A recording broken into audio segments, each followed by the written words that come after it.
The number of Americans who have mistakes on their credit reports is staggering. A 60 Minutes report exposed that most people cannot even correct the problems. CBS 2's Christine Sloan follows up.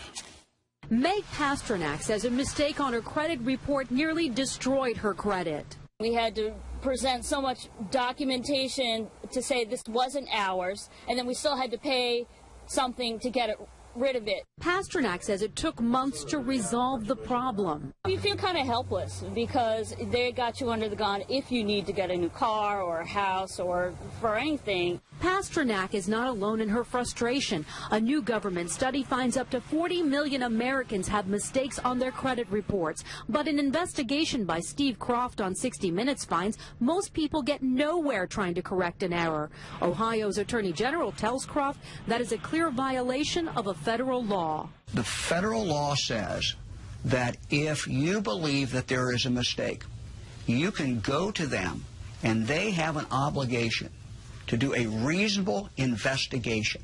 They're not doing a reasonable investigation. End result, if we're successful, is a deletion of that record from your credit report. The credit pros in Newark help people fight agencies like TransUnion and Experian. All the information they receive from a customer, they translate it into a code. They don't forward the letter and the proof of payment to the creditor.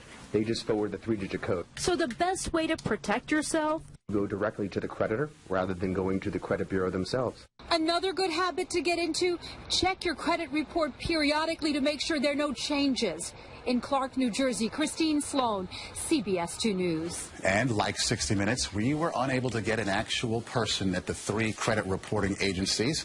60 Minutes was referred to the spokesperson for the agencies, who provided a statement citing an industry-sponsored survey that showed 95